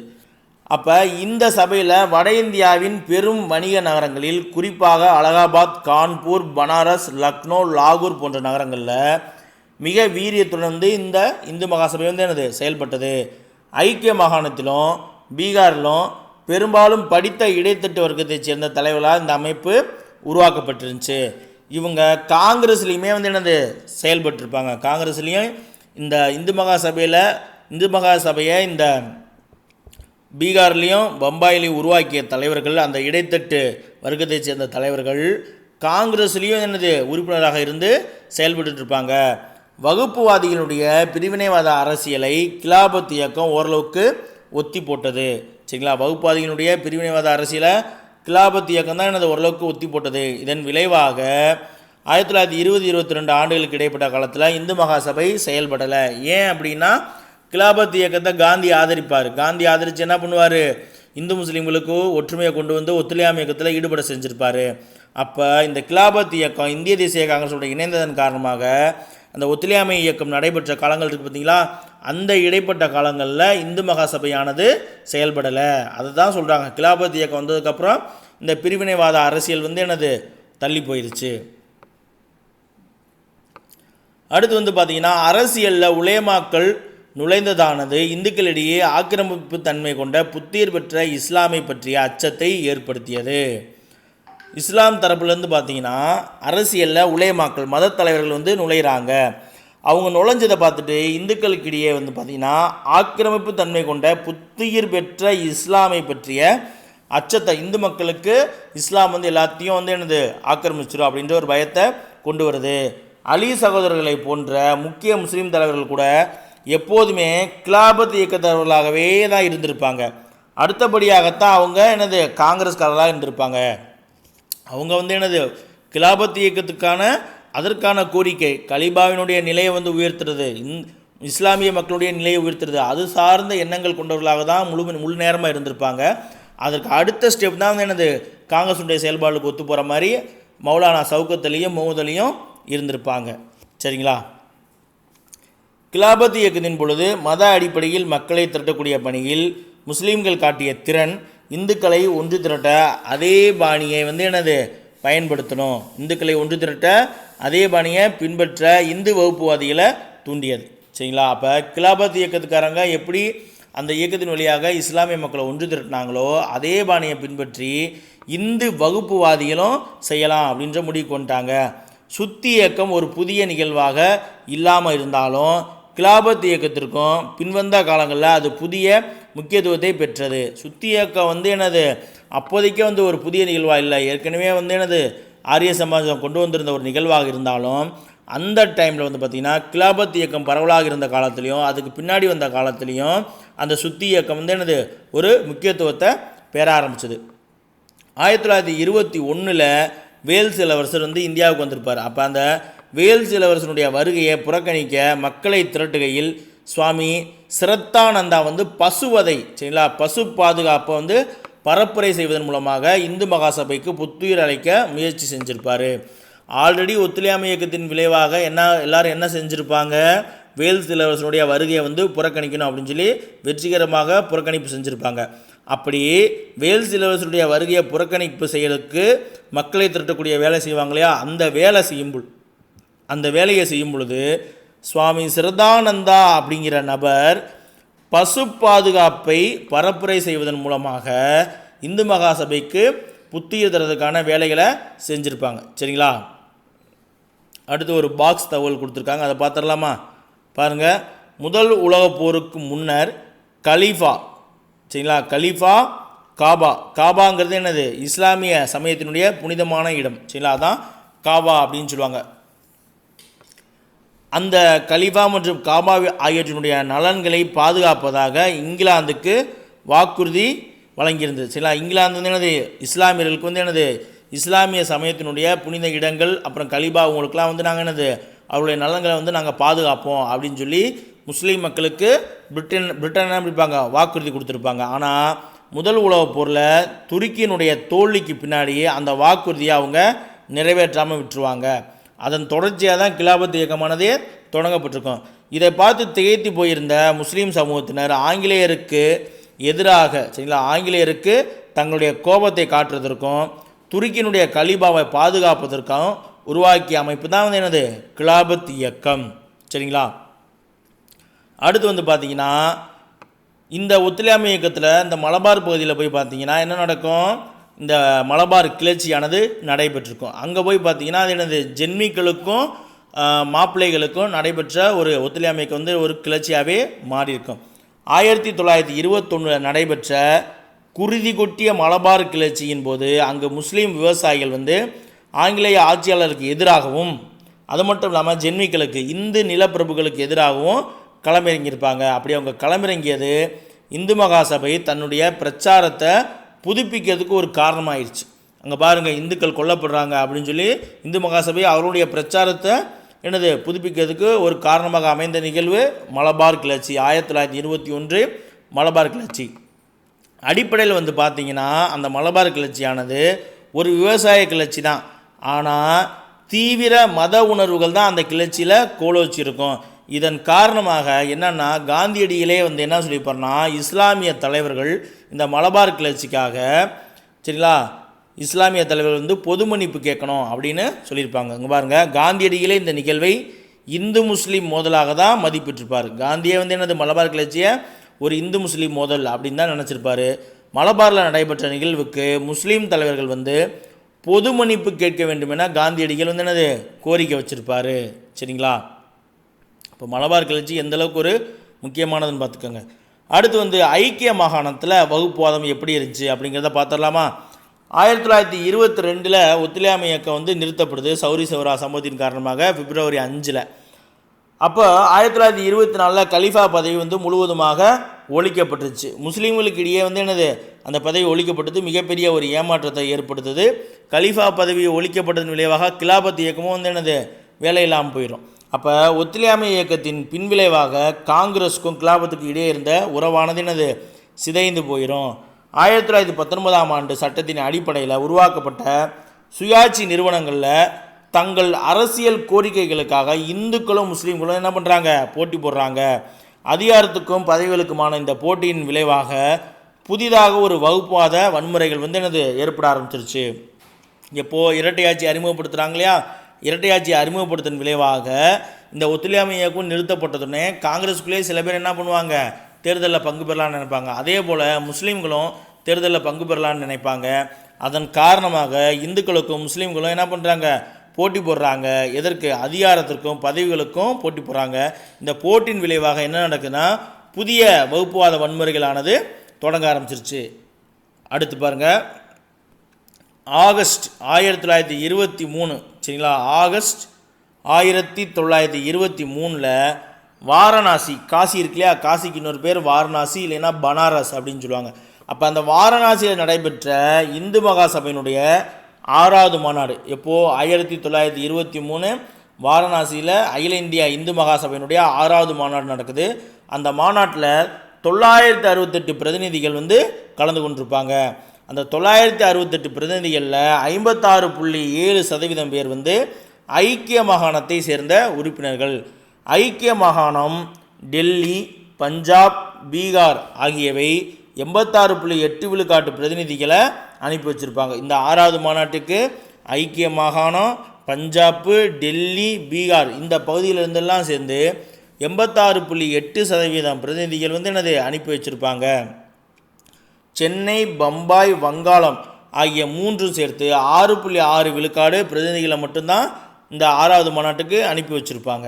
அடுத்து 1920களில் காங்கிரஸ் என்னது சோதனைகள் மீந்த காலமாக தான் இருந்திருக்கு. இந்த முறை ஐக்கிய மாகாணத்தில் ஏற்பட்ட வகுப்புவாத பதட்டத்திற்கு இந்து முஸ்லீம் தலைவர்களுடைய மத ஈடுபாடு மட்டும் காரணம் இல்லை, சுயராஜ்யவாதிகளுக்கும் தாராளவாதிகளுக்குமான அரசியல் போட்டிகளுமே என்னது தூண்டுகோலாக அமைஞ்சது. சரிங்களா, அதுக்குள்ளேயே சுரேந்திரநாத் பானர்ஜி அவர்கள் தலைமையில் லிபரல் பார்ட்டி இருக்கும் இல்லையா,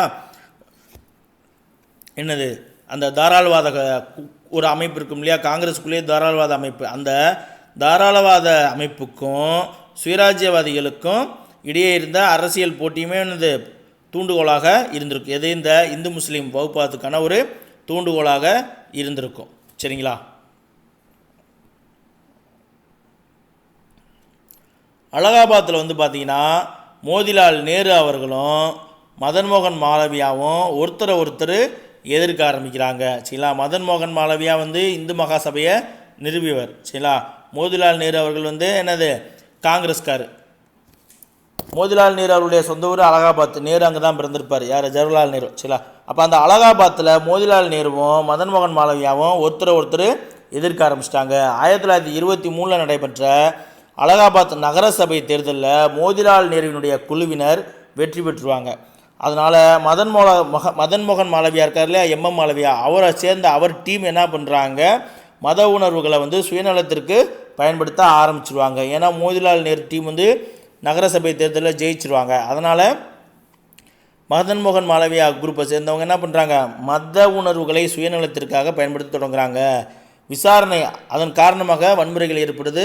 அது தொடர்பாக விசாரணை செய்கிறாங்க. அந்த விசாரணை மேற்கொண்ட மாவட்ட நீதிபதி குரோஸ்த்வெயிட், சரி அவர் பேர் பாருங்கள், குரோஸ்த்வெயிட், மாளவியாவின் குடும்பத்தார் வேண்டுமென்றே இந்துக்களை தூண்டிவிட்டனர், இச்செயல் முஸ்லீம்களின் மீது எதிர்வினையாற்றியது என அவருடைய அறிக்கையில் குறிப்பிட்டிருக்காரு. சரிங்களா, அப்போ இந்த அலகாபாத் நகரசபை தேர்தலில் மாளவியா தோற்றதை தொடர்ந்து அவரை சேர்ந்தவங்க என்னது சுயநலத்துக்காக மதவாதத்தை பயன்படுத்துவாங்க.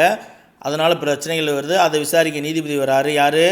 குரோஸ்த்வெயிட் வராரு. அவர் விசாரிச்சுட்டு என்ன சொல்கிறாரு, மாளவியாவினுடைய குடும்பத்தார் வேண்டும்னே இந்துக்களை தூண்டி விட்டுருக்காங்க, இந்த செயல் தான் முஸ்லீம்கள் மீது எதிர்வினையாற்றியது அப்படின்னு சொல்லி அவருடைய அறிக்கையில் குறிப்பிட்டிருக்கார். அடுத்து இந்து மகாசபை பற்றி பார்க்க போகிறோம். வகுப்புவாதம் பஞ்சாபில் ஒரு வலுவான இயக்கமாக முழுமையாக நிலை கொண்டுருச்சு. சரிங்களா, வகுப்புவாதமானது பஞ்சாபில் ஒரு முழுமையான இயக்கமாக நிலை கொண்டுருச்சு. 1924 பஞ்சாப் மாகாணம் இந்து முஸ்லீம் மாகாணங்களாக பிரிக்கப்பட வேண்டும் அப்படின்னு சொல்லி யார்? லாலா லஜபதி ராய் அவர்கள் வெளிப்படையாக சொல்ல ஆரம்பிச்சிட்டார். காங்கிரஸ்காரராக இருந்தார் இல்லையா, காங்கிரஸில் தீவிரவாதிகளில் முக்கியமான தலைவராக இருந்த லாலா லஜபதி ராய் வகுப்புவாதம் வளர்ந்ததை தொடர்ந்து 1924 என்ன சொல்கிறாரு, பஞ்சாபையே இந்து முஸ்லீம் அப்படின்னு சொல்லி 2 மாகாணமாக பிரிக்கணும். வங்க பிரிவினையை இவங்கெல்லாம் என்னது எதிர்த்திருப்பாங்க. ஆனால் அதில் ஒருத்தராக இருந்த லாலா லஜபதி ராய் வகுப்புவாத உணர்வுகளால் தூண்டப்பட்டு இங்கே 1924 என்ன சொல்கிறாரு, பஞ்சாபியே இந்து முஸ்லீம் மாகாணமாக பிரிங்க அப்படின்னு சொல்லி வெளிப்படையாக சொல்கிறார். பாருங்கள் நிலைமை எப்படி மாதிரி இருக்குன்னு. அரசியல் களத்தில் இந்து மத மறுமலர்ச்சிக்கு ஆதரவான சக்திகளை பிரதிநிதித்துவப்படுத்திய இந்து மகாசபை என்ன சொல்கிறாங்க, அகண்ட இந்துஸ்தான் அப்படின்ற முழக்கத்தை முன்வைக்கிறாங்க. என்ன சொல்கிறாங்க, அகண்ட இந்துஸ்தான், எல்லா பகுதியுமே இந்துஸ்தானாக தான் இருக்கணும் அப்படின்னு சொல்கிறாங்க. இது முஸ்லீம் லீக்கினுடைய தனித்தொகுதி கோரிக்கைக்கு எதிராக வைக்கப்பட்டது. அவங்களுக்கு தனித்தொகுதி தர்றாங்க இல்லையா, அந்த தனித்தொகுதி கோரிக்கைக்கு எதிராக வைக்கப்பட்ட ஒரு அமைப்பு தான் என்னது, அகண்ட இந்துஸ்தான், அகண்ட பாரதம் அப்படின்னு கூட சொல்லலாம். இந்து மகா சபை நிறுவப்பட்டதிலிருந்து சுதந்திர போராட்டத்தில் அதனுடைய பங்கு முரண்பட்டதாக தான் இருந்திருக்கு. சரிங்களா, இந்து மகா சபை 1915 நிறுவப்பட்டது. அது நிறுவப்பட்டதில் இருந்தே சுதந்திர போராட்டத்தில் அதனுடைய பங்கு அப்படின்னு சொல்லி பார்த்தீங்கன்னா முரண்பட்டதாக தான் இருந்திருக்கு. ஆங்கிலேய ஆட்சியை ஆதரிக்காத இந்து மகா சபை அதே நேரத்தில் தேசிய இயக்கத்திற்கும் தனது முழுமையான ஆதரவை தரலை. ஆங்கிலேயருடைய ஆட்சியும் எதிர்க்கல, தேசிய இயக்கத்துக்கு ஆதரவும் தரலை. சரிங்களா, ஒரு நியூட்ரலாக தான் இருந்திருக்காங்க. அந்நிய மேலாதிக்கத்திற்கு எதிராக அனைத்து வர்க்கங்களின் சமூகங்களின் ஆதரவை திரட்ட வேண்டிய அவசியம் காங்கிரஸுக்கு இருந்துச்சு. ஆனால் பல்வேறு சமூகங்களின் தலைவர்களால் சமய உணர்வு மிக்க குழுவினரின் ஆதரவை இழக்க நேரிடும் அப்படிங்கிற பயத்தின் காரணமாக சமயச்சார்பின்மை அப்படிங்கிற கோட்பாட்டை வலியுறுத்த முடியல. பாருங்கள் என்னாவது, காங்கிரஸுக்கு என்னது, அந்நிய மேலாதிக்கத்தை எதிர்க்கணும் அப்படிங்கிறதுக்காக அனைத்து தரப்பட்ட வர்க்கத்தை சேர்ந்த சமூகங்களுடைய ஆதரவை திரட்டணுன்ற கட்டாயம் காங்கிரஸுக்கு இருந்துச்சு. ஆனால் பல்வேறு சமூகங்களுடைய தலைவர்கள் சமய உணர்வுமிக்க குழுவினுடைய ஆதரவை நம்மளால் இழந்துருவோம் அப்படிங்கிற பயத்தின் காரணமாகவே காங்கிரஸ் என்னது, சமயச்சார்பின்மை அப்படிங்கிற கோட்பாட்டை வலியுறுத்த முடியாமலே போயிடும். இந்த காலகட்டத்தில் தான் காந்தியடிகளுடைய தலைமையில் காங்கிரஸ் பல ஒற்றுமை மாநாடுகளை நடத்துது. அப்படி நடத்தியிருந்த போதிலும் அந்த ஒற்றுமை மாநாடுகளால் எந்த விதமான பயன்களும் ஏற்படலை. சரிங்களா, அடுத்து முஸ்லீம்களுடைய டெல்லி மாநாடும் அவர்களுடைய புதிய கருத்துருக்களும் அப்படிங்கிறத பார்க்க போகிறோம். 1927 மார்ச் 20 1927 மார்ச் 20 டெல்லியில் முஸ்லீம்களுடைய மாநாடு நடைபெறுது. இந்த மாநாட்டினுடைய நிகழ்வுகள் ஒற்றுமைக்காக மேற்கொள்ளப்பட்ட முயற்சிகளின் உன்னத வெளிப்பாடாக தான் இருந்துச்சு. சரிங்களா, மார்ச் 20 1927 டெல்லியில் நடத்தப்பட்ட முஸ்லீம்களுடைய மாநாடு அந்த மாநாட்டினுடைய நிகழ்வுகள் என்னது, இந்து முஸ்லீம் ஒற்றுமைக்காக மேற்கொள்ளப்பட்ட முயற்சிகளுடைய உன்னதமான வெளிப்பாடாக தான் இருந்தது. மாநாடு 4 கோரிக்கைகளை என்னது, மாநாடு முன்வைத்த 4 கோரிக்கைகள் ஏற்றுக்கொள்ளப்பட்டால் அந்த மாநாட்டில் முஸ்லீம்கள் முஸ்லீம் லீக் ஒரு 4 கோரிக்கைகள் கொண்டு வராங்க. அந்த 4 கோரிக்கைகள் ஏற்றுக்கொள்ளப்பட்டால் தனித்தொகுதி கோரிக்கையை முஸ்லீம் லீக் கைவிடுவதாக முஸ்லீம் தலைவர்கள் என்ன பண்ணுறாங்க, அறிவிக்கிறாங்க. அந்த 4 கோரிக்கைகள் என்னென்ன அப்படின்னு பாருங்கள். பம்பாயிலிருந்து சிந்து பகுதியை தனியாக பிரிப்பது, பலுசிஸ்தானையும் அதன் எல்லைகளையும் சீர்திருத்துவது, பஞ்சாபிலும் வங்காளத்திலும் மக்கள் தொகை அடிப்படையில் பிரதிநிதித்துவம், மத்திய சட்டமன்றத்தில் முஸ்லீம்களுக்கு 33% இட ஒதுக்கீடு அப்படின்னு சொல்லி 4 கொள்கையை 1927 மார்ச் 20 நடந்த முஸ்லீம் லீக்கினுடைய மாநாட்டில் சொல்கிறாங்க. இந்த 4 கோரிக்கையும் காங்கிரஸ் ஏற்றுக்கிட்டாங்கன்னா நாங்கள் தனித்தொகுதி கோரிக்கையை விட்டுறோங்க அப்படின்னு சொல்கிறாங்க. சரிங்களா, அடுத்து பார்த்திங்கன்னா டெல்லி முஸ்லீம் மாநாடு வடிவமைச்சிருந்த அந்த புதிய கருத்துருக்களை ஒப்புக்கொள்ளும்படி மோதிலால் நேருவும் சீனிவாசனும் அகில இந்திய காங்கிரஸ் கமிட்டியை வற்புறுத்துகிறாங்க. இவங்க 2 பேரும் என்ன பண்ணுறாங்க, மோதிலால் நேருவும் சீனிவாசன் 2 பேர். சரிங்களா, அப்போ 2 பேர் மோதிலால் நேரு சீனிவாசன் ஒரு பொறுத்துகளை கூட கேட்டிருப்பாங்க. சரிங்களா, அப்போ இவங்க 2 பேரும் என்ன சொல்கிறாங்க, அந்த 4 கோரிக்கைகளையும் நம்ம ஏற்றுக்கிட்டு அந்த வேலைகளை செய்வோம், தனித்தொகுதி கோரிக்கை அவங்க விட்டுருவாங்க அப்படின்னாங்க. ஆனால் வகுப்புவாத உணர்வுகள் மிகவும் ஆழமாக வேறுபட்டிருந்த காரணத்தால் இந்த முன்முயற்சிகள் தோல்வி அடைஞ்சிருச்சு. இந்து முஸ்லீம் பிரச்சனை மனிதர்களுடைய கைகளை தாண்டி சென்று விட்டதாக காந்தி கருத்து கூறுறாரு. இந்த 4 கோரிக்கையிலையும் காங்கிரஸ் ஏற்றுக்கொள்ளாத தாண்டி காந்தி என்ன சொல்கிறாரு, இந்து முஸ்லீம் பிரச்சனை என்னது, மனிதர்களுடைய கைகளை தாண்டி போயிருச்சு அப்படின்னு காந்தி சொல்கிறாரு. இந்த வாய்ப்பை பயன்படுத்தி இந்த சிக்கலை தீர்க்க தவறிய காங்கிரஸ் பிரச்சனையை நீட்டிக்கும் விதமாக 2 குழுவாக போடுறாங்க. ஏற்கனவே அந்த 4 கோரிக்கையை ஏற்றுக்கிட்டு சிக்கலை தீர்த்துட்டு அமைதியாக இணைந்து செயல்பட்டுருக்கலாம். அந்த வாய்ப்பை காங்கிரஸ் என்னது தவற விட்டுருச்சு. தவற விட்டுட்டு என்ன சொல்கிறாங்க, 2 குழு போடுறாங்க. சரிங்களா, பம்பாயிலிருந்து சிந்துவை பிரிப்பதற்கு நிதி ஆதார அடிப்படையில் இயலும் என்பதை கண்டறிய ஒரு குழு.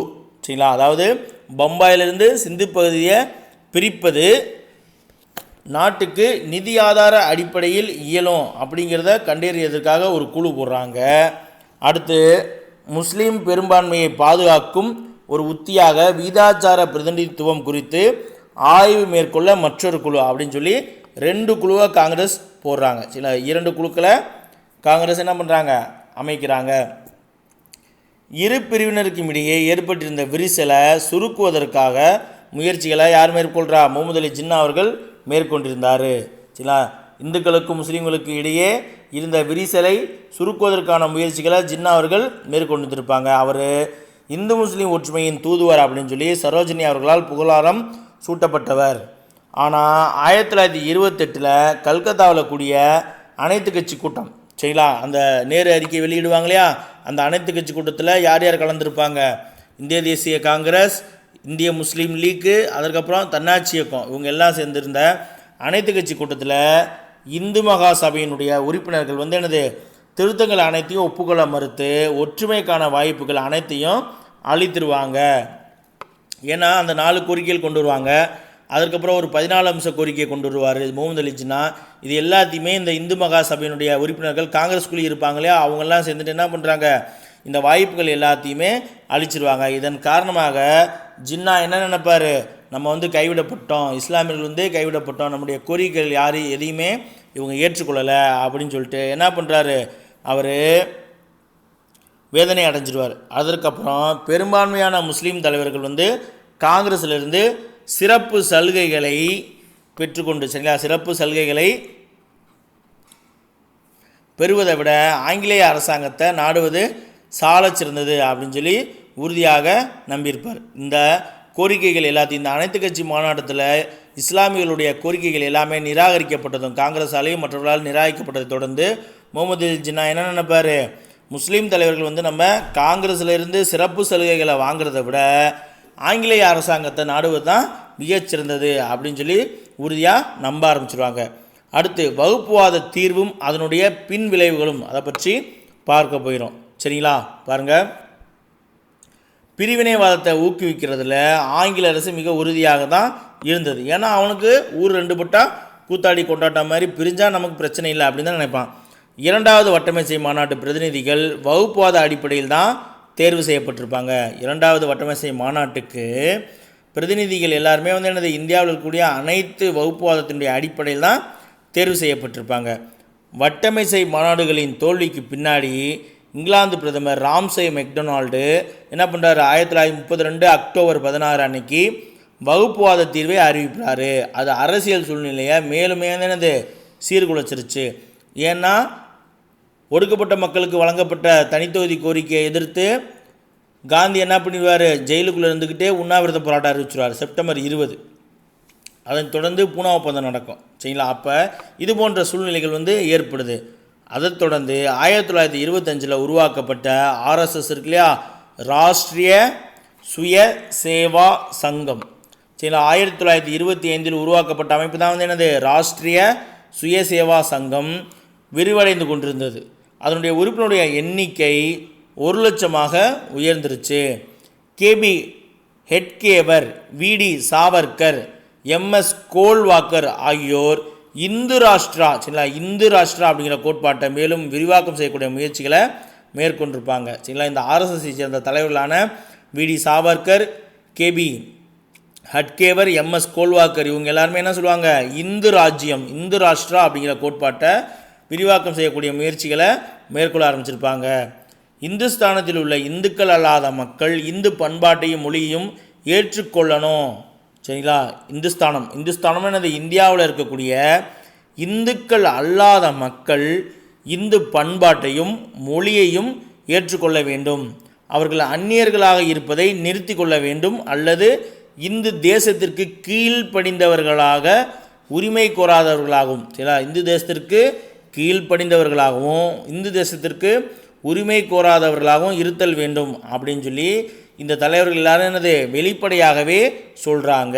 சரிங்களா, இந்துக்கள் அல்லாத தலைவர்கள் எல்லாரும் என்னது இந்து பண்பாட்டையும் மொழியும் ஏற்றுக்கணும், நீங்கள் இங்கே இருக்கக்கூடியவங்களுக்கு கீழ்ப்படிந்தவர்களாகவும் இந்த மண்ணுக்கு உரிமை கோராதவர்களாகவும் இருக்கணும் அப்படின்னு சொல்லி வெளிப்படையாகவே சொல்லி வகுப்புவாதத்தை இன்னும் இன்க்ரீஸ் பண்ணிட்டு போகிறாங்க. இதை தாண்டி விடி சாவர்கர் என்ன சொல்கிறார் அப்படின்னா, இந்துக்கள் ஆகிய நாங்களாகவே ஒரு தேசமாக உள்ளோம் அப்படின்னு சொல்லி வி.டி. சாவர்கர் உறுதியாக சொல்கிறார்.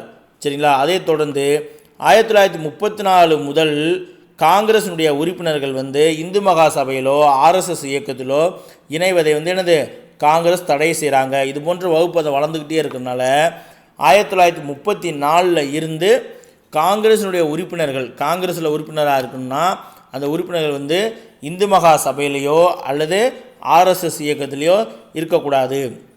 அப்படி சேருவதை காங்கிரஸ் என்ன செய்கிறாங்க, தடை செய்கிறாங்க. ஆனால் அதே தடையை 4 வருஷம் கழித்து 1938 டிசம்பரில் காங்கிரஸுடைய செயற்குழு இந்து மகா சபையில் உறுப்பினராக இருப்பவங்க காங்கிரஸ் உறுப்பினராக இருக்க தகுதி இல்லாதவர்கள் அப்படின்னு சொல்லி அறிவிக்கிறாங்க. பாருங்கள், அதாவது அந்த இயக்கத்தில் இணைவதை காங்கிரஸ் தடை செஞ்சுருப்பாங்க. எப்போது 1934. ஆனால் 38 டிசம்பரில் காங்கிரஸுடைய செயற்குழு இந்து மகா சபையில் உறுப்பினர்களாக இருப்பவர்கள் காங்கிரஸில் உறுப்பினர்களாக இருக்க தகுதி இல்லாதவங்க அப்படின்னு சொல்லி அறிவிச்சிருப்பாங்க. சரிங்களா? ஓகே, இதோட நம்ம இந்த வீடியோ முடிச்சுக்குவோம். மீதம் இருக்கக்கூடிய பகுதிகளை நம்ம அடுத்த வீடியோ பதிவில் பார்ப்போம். முக்கியமான நிகழ்வுகளை குறிப்பெடுத்து வச்சு படிங்க, உங்களுக்கு மிகவும் பயனுள்ளதாக இருக்கும். மீண்டும் அடுத்த ஒரு வீடியோ பதிவில் சந்திப்போம். நன்றி.